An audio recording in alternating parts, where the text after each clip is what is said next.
Madame, Monsieur, bonsoir. Depuis le 1er mars, il est officiellement à la tête d'IFC, la société financière internationale, filiale de la Banque mondiale dédiée au secteur privé.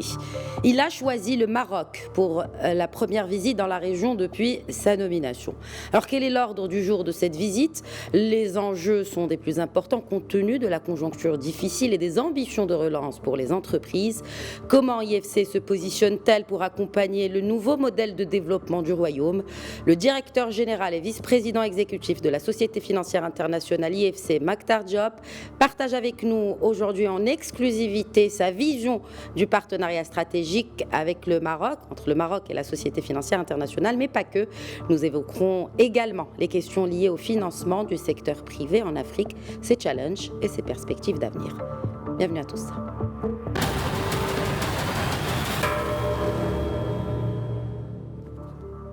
Et c'est une joie pour moi d'accueillir depuis le siège d'IFC à Rabat, Maktar Diop, directeur général et vice-président exécutif d'IFC de la Société financière internationale. Bonsoir Maktar Diop, merci de répondre aux questions de Médien TV ce soir. Bonsoir Khadija, merci de me recevoir sur votre plateau. Alors pourquoi avoir choisi le Maroc pour votre première visite dans la région depuis votre nomination à la tête d'IFC? En fait, ce n'est pas ma première visite dans la région, c'est ma première visite en dehors des États-Unis. En tant que Managing Director, directeur général de la SFI, j'ai eu à voyager le mois dernier à Paris. C'était une conférence et j'ai voyagé dans un ou deux pays africains, mais ce n'était pas une visite officielle comme celle-ci. Donc la première visite officielle en tant que directeur général, je la consacre au Maroc. Pourquoi le Maroc? Le Maroc est un des pays qui est bien sûr à la frontière de l'Europe et au nord de l'Afrique et qui regarde aussi bien au nord et au sud. On a vu que le Maroc a développé une politique d'intégration régionale avec son secteur financier qui est bien implanté en Afrique subsaharienne. Ces entreprises qui, comme l'OCP, investissent de plus en plus dans l'Afrique subsaharienne et de plus en plus on voit cette volonté de faire partie du marché africain dans son ensemble. Je crois savoir d'ailleurs que le Maroc souhaiterait être membre de la CEDEAO, qui est la Commission économique d'Afrique de l'Ouest. La seconde raison, c'est que nous sortons maintenant d'une crise qui a été une des crises les plus difficiles auxquelles le monde a fait face. Nous avons une récession de l'ordre de 7% l'année dernière, mais cette année, on voit que l'économie marocaine est en train de rebondir. On espère avoir un taux de croissance de 4,6%. Donc, accompagner le Maroc dans cette reprise et accompagner le Maroc dans ses objectifs de création d'emplois est quelque chose d'essentiel. Et ce sont deux raisons essentielles qui ont justifié ma visite au Maroc à ce stade de mon mandat. Alors, bien sûr, l'une des missions de l'IFC, si ce n'est la mission principale de l'IFC, c'est d'accompagner le secteur privé. De combien d'entreprises accompagnées à ce jour par l'institution de l'IFC, Maktar Diop? Le Maroc est un client important. À la fin du mois de juin, nous espérons avoir investi 300 millions de dollars cette année fiscale au Maroc. Nous avons dans notre pipeline 1 milliard d'investissements pour le secteur privé, ressources propres à la SFI, mais aussi ressources que nous mobilisons à travers les marchés financiers pour investir au Maroc. Cela permettra de faire quoi? Cela permettra d'appuyer des entreprises comme l'OCP, comme d'autres entreprises également qui investissent dans le secteur réel, qui créent des emplois et qui permettent de créer une croissance qui soit soutenue. Nous savons qu'aujourd'hui, l'accès aux capitaux privés sur le marché international, aux conditions offertes par la SFI, avec le savoir-faire qu'il y a au sein de la SFI, est extrêmement important pour pouvoir affronter de nouveaux marchés. Et c'est ce que nous apportons au Maroc, et ce que nous apportons aux entreprises marocaines, c'est ce que nous apportons aux banques marocaines. Très bien. Alors justement, puisque vous évoquez les banques, Mactar Diop, quels engagements de la SFI pour la relance, en sachant bien sûr que les entreprises marocaines ou les PME se tournent traditionnellement vers les banques pour se financer. Alors comment la SFI compte justement encourager les modes de financement alternatifs pour ce tissu entrepreneurial marocain? Le financement alternatif est une priorité non seulement pour le Maroc, mais pour l'ensemble du continent. Il y a eu un sommet à Paris qui s'est tenu, qui a réuni plus de 30 chefs d'État africains et qui a été présidé par le président Macron.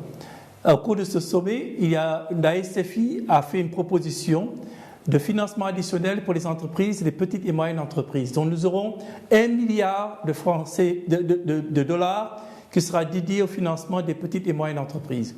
À cela, nous rajouterons un autre milliard qui permettra de faciliter le commerce entre les entreprises. Et nous visons tout particulièrement le commerce interafricain. Comme vous le savez, des fois, investir dans certains pays est risqué et il s'agit de réduire ce risque pour rendre ces destinations beaucoup plus attractives. Donc nous avons aujourd'hui 2 importantes nouvelles initiatives qui vont être mises en œuvre en Afrique, mais qui vont également se décliner au Maroc. Nous travaillons déjà avec les banques marocaines à qui nous offrons des lignes de crédit dans des conditions avantageuses qui leur permettent justement d'atteindre ce segment du marché qui est un segment qui est plus difficile à atteindre directement par nous-mêmes parce que nous n'avons pas l'infrastructure que les banques marocaines ont. Donc nous leur offrons des lignes de crédit et cela leur permet de faire des prêts et de supporter les PME. Donc de cette manière, nous aidons le tissu des PME au Maroc. Sur la base d'indicateurs de résultats auprès des banques, Mactar Diop? Je n'ai pas bien entendu votre question. Vous pouvez la répéter, s'il vous plaît? Sur la base d'indicateurs de résultats auprès des banques par rapport à cet appui justement des entreprises via les banques, est-ce qu'il y a des indicateurs de résultats? Bien sûr, nous avons des indicateurs très précis. Nous regardons d'abord la viabilité de cet investissement. Nous voyons la situation financière de ces banques et nous ne prêtons pas, nous ne mettons pas des ressources. Nous ne mettons pas des ressources à disposition de ces banques si elles ne sont pas viables. Donc nous avons tout le travail d'analyse financière et de mesure du risque. Mais nous faisons autre chose. Nous pensons que nous ne sommes pas simplement une institution financière, nous sommes une institution financière et de développement. C'est-à-dire que nous essayons également d'avoir un impact sur le changement climatique, sur la question du genre, autres questions sur lesquelles d'habitude les banques traditionnelles, commerciales, n'ont pas toujours les outils nécessaires pour pouvoir faire la différence qu'elles souhaiteraient faire. Donc, nous avons un certain nombre de procédures, un certain nombre d'instruments que nous mettons à la disposition des banques pour qu'elles puissent avoir une action ciblée sur des secteurs qui ne sont pas des secteurs faciles à financer, tels que l'adaptation au changement climatique, les femmes, mais également, de manière plus générale, rendre ces activités centrales et, comme on dit en anglais, mainstream dans leurs interventions. Alors, Mactar Diop, le secteur privé aujourd'hui est acteur, mais aussi il est tributaire de la relance économique et un dilemme qui s'impose. Faut-il sauver les PME qui créent des emplois ou plutôt les TPE qui encouragent l'entrepreneuriat et donc une création de valeur sociale? Il faut faire les deux. Il faut essayer de préserver les entreprises qui sont des entreprises qui sont viables, mais à cause d'un choc aussi important que celui que nous avons connu aujourd'hui, ne sont pas dans une situation financière acceptable. Donc, prenons le cas du tourisme. Nous savons que le tourisme au Maroc est un secteur extrêmement dynamique. Mais aujourd'hui, à cause de cette crise du Covid, le secteur du tourisme connaît des difficultés. Il ne s'agit pas d'abandonner ce secteur et de le laisser mourir. Il faut l'accompagner durant cette transition. C'est ce que ont fait les pays les plus avancés, les pays de l'OCDE, qui ont eu des appuis au secteur productif et aux PME. C'est ce que aussi le Maroc a fait en soutenant des entreprises qui avaient besoin d'appui financier. De manière plus générale, la SFI a un programme qu'on appelle en anglais Distress Asset Recovery Program. C'est un programme qui vise justement à aider les entreprises qui ont aujourd'hui des défauts de paiement, qui ont sur leur bilan aujourd'hui des actifs qui sont des actifs, des prêts douteux, qui puissent justement bénéficier d'un instrument qui leur permet de recycler ces prêts et pouvoir faire de l'espace au niveau de leur bilan pour pouvoir continuer leur activité. Donc il s'agit d'accompagner les compagnies les sociétés qui sont en difficulté, mais également de profiter des réformes qui sont mises en place pour créer des opportunités nouvelles à des entreprises qui n'existaient pas aujourd'hui. Et quant à l'accès justement au marché alternatif de financement, est-ce que selon vous, il manque un ingrédient pour booster l'attractivité des entreprises marocaines vis-à-vis justement des investisseurs? Oui, il y a différentes sources alternatives. Il y a les ressources liées au changement climatique, il y a le fonds vert, il y a différentes sources d'investissement alternatifs et de financement alternatif. Aujourd'hui, le grand mot dans le monde financier, c'est ce qu'on appelle impact financing, le financement avec impact. Et aujourd'hui, on voit qu'un certain nombre d'innovations ont été développées dans ce sens. On a des bons verts, on a des bons pour protéger l'espace maritime, on a des bons pour avoir une activité d'intégration et d'inclusion sociale plus élevée, et la SFI est un leader dans ce domaine. Nous avons été parmi les premières institutions à aider les entreprises à émettre des bons verts.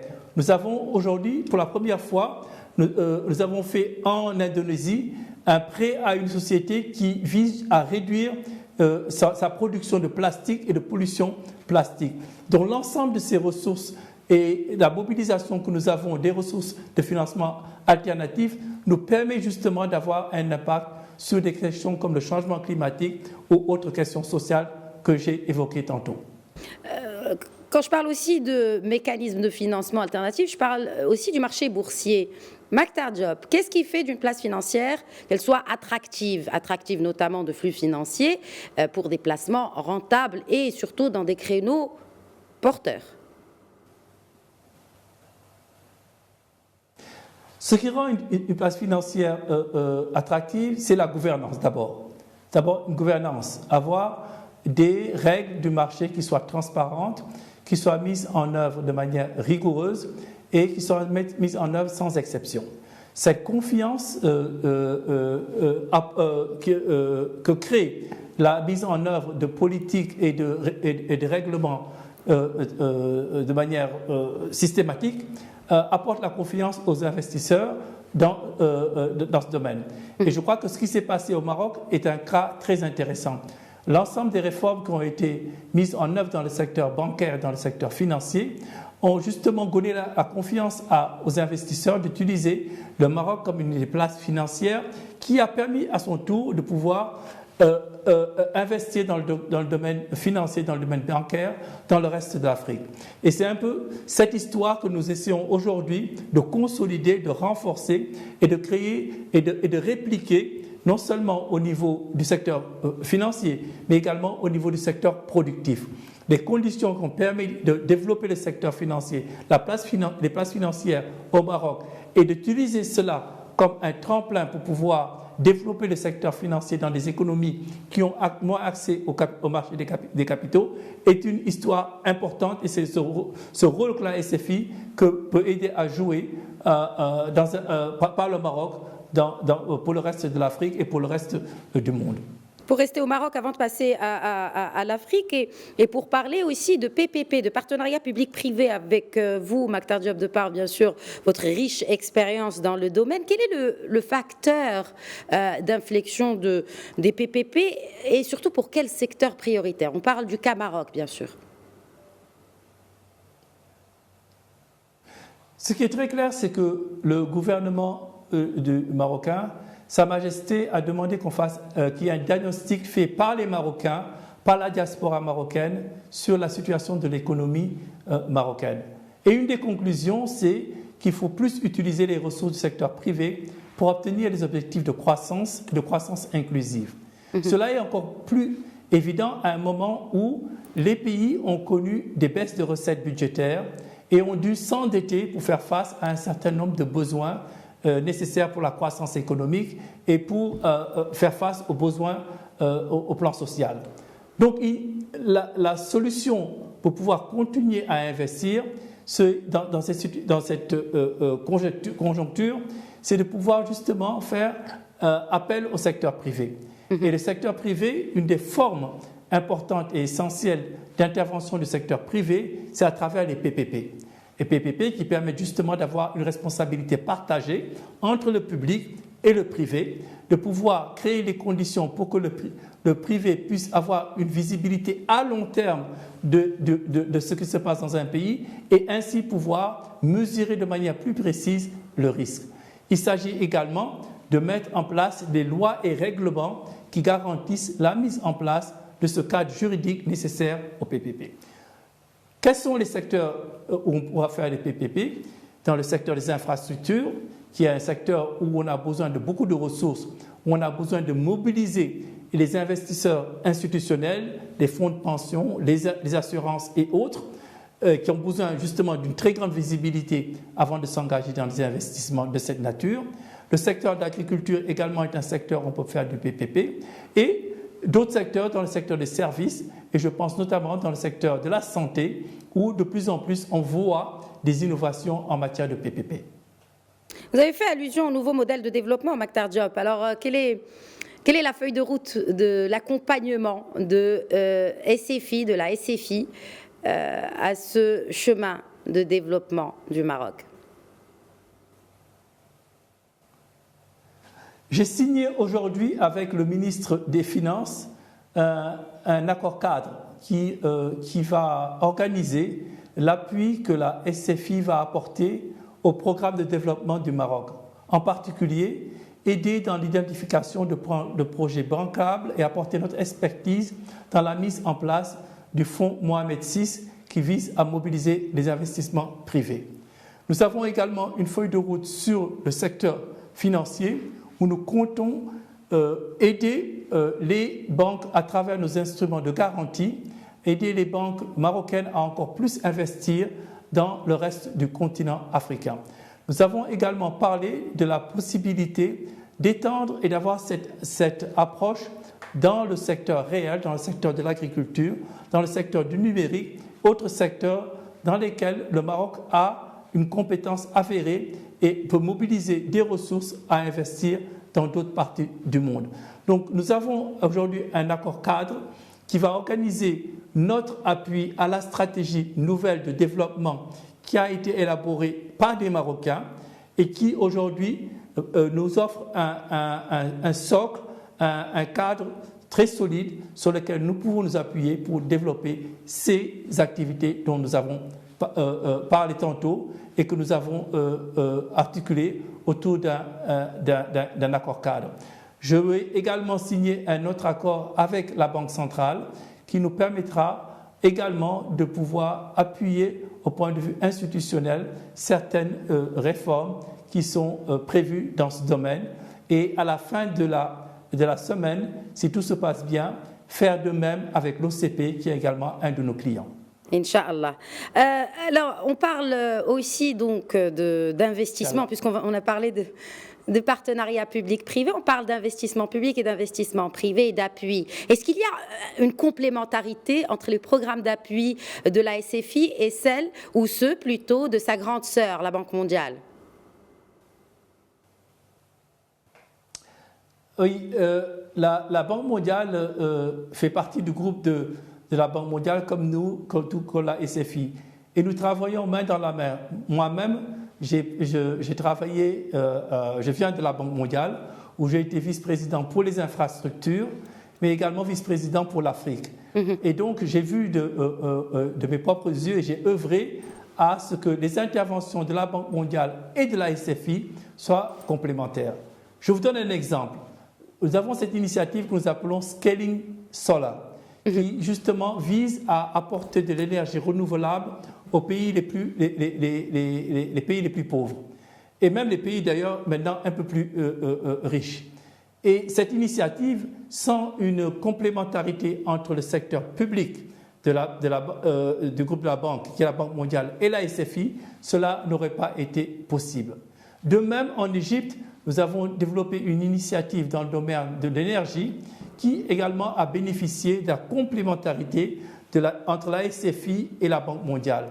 L'aéroport en Jordanie était également un autre exemple de PPP que nous avons mis en place et qui a bénéficié de l'appui de la Banque mondiale et de la SFI. Donc ceci est l'avenir et l'avenir. Plus près de nous, au Sénégal, mon propre pays, la Banque mondiale et la SFI ont travaillé ensemble pour faire un PPP autour d'un autoroute à péage qui lie la capitale Dakar à une nouvelle ville, la ville de Diamniadio. Donc ce sont ce genre d'initiatives que nous, la SFI, nous pouvons développer et que nous avons une position privilégiée parce que nous avons accès aux autres ressources du groupe de la Banque mondiale que sont la Banque mondiale et MIGA.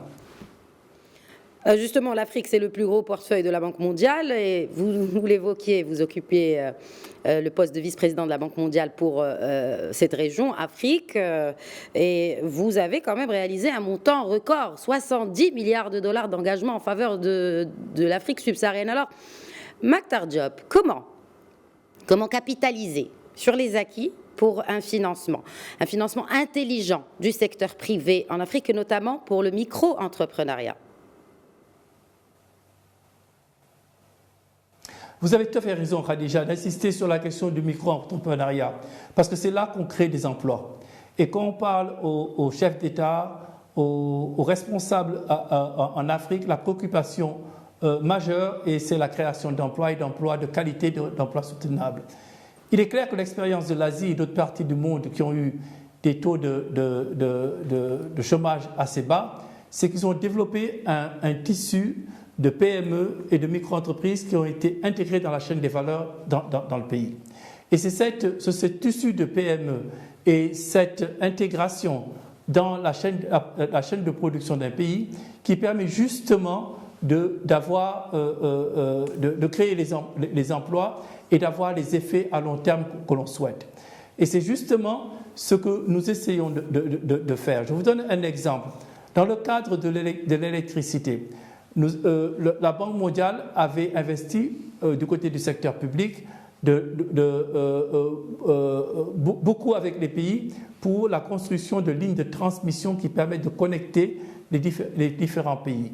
Mais malheureusement, malgré cela, on ne voyait pas autant d'échanges d'électricité, d'exportation et d'importation d'électricité entre pays. Et la raison principale, c'est que l'entreprise de distribution d'électricité n'avait pas une situation financière qui leur permettait de pouvoir satisfaire à leurs exigences contractuelles. Donc, qu'est-ce que nous avons fait?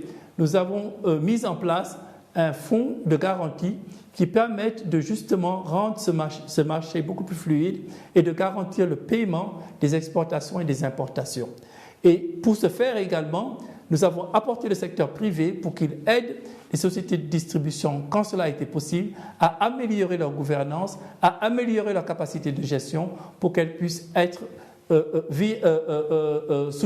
que la situation financière soit soutenable et qu'elles puissent justement apporter de l'électricité aux populations qui en ont besoin. De même, développer de la production d'électricité en dehors du réseau, dans les parties éloignées du pays et où on a pu attirer le secteur privé qui a pu investir dans ce secteur. Donc ce sont des genres de choses qui permettront de transformer les économies des pays les plus pauvres et on voit aujourd'hui des taux d'électrification qui sont en train de croître à une vitesse impressionnante dans un certain nombre de pays à la suite de ces interventions. Oui, des exemples très éclairants. Et pour terminer, sur une vision d'avenir, comment voyez-vous l'avenir post-Covid pour l'Afrique, Makhtar Diop, alors que vous entamez votre mission à la tête d'IFC? Je suis très optimiste à condition qu'on vaccine les populations. Le président de la Banque mondiale, du groupe de la Banque mondiale est très très actif aujourd'hui en matière de mobilisation de ressources pour procéder à la vaccination des populations. Je dois féliciter le Maroc qui a, lui, réussi à vacciner un nombre important d'adultes et qui a permis ainsi d'accélérer la reprise économique. Tant que les pays n'auront pas réussi à vacciner leur population, il sera difficile pour eux de faire face à cette crise économique. Nous, au niveau de la SFI, notre contribution, c'est d'essayer maintenant les pays africains de les aider à produire des vaccins. On s'est rendu compte que durant cette crise, les pays africains n'ont pas eu accès aux vaccins dont ils avaient besoin parce qu'ils étaient tous mis à la disposition des pays les plus avancés. Aujourd'hui, nous sommes en train de parler en Afrique, avec des sociétés en Afrique du Sud, nous sommes en train de parler avec le Sénégal, nous sommes en train de parler avec le Rwanda et nous avons espoir que nous allons pouvoir parler avec les entreprises marocaines pour pouvoir aider à la production de vaccins qui permettra justement de mettre cette pandémie derrière nous. Une fois que cela est réalisé, il faudra continuer à mettre en place les réformes. Et je crois que toutes les crises qui sont devant nous nous donnent une opportunité de réformer les économies, de voir comment on peut créer plus de richesses dans nos pays. Et une des leçons de cette pandémie, c'est que si on ne réussit pas à créer des conditions pour que le secteur privé puisse investir dans son pays, on ne peut pas avoir la reprise économique qu'on souhaite. Parce qu'aujourd'hui, les finances publiques sont sous pression, les recettes ont diminué dans un certain nombre de pays, et donc la solution, c'est le secteur privé. Donc ceci me donne, j'ai beaucoup espoir que cela va se passer, parce que le dialogue avec les autorités des différents pays me rassure, et il confirme cette volonté non seulement de mobiliser le secteur privé national de leur pays, mais également de commencer de manière plus agressive à parler aux investisseurs institutionnels, les fonds de pension, les assurances et autres qui disposent d'énormes liquidités qui pourraient être mises à la disposition de l'activité de production dans les pays les plus pauvres. Merci beaucoup Maktar Diop, directeur général de la Société financière internationale IFC.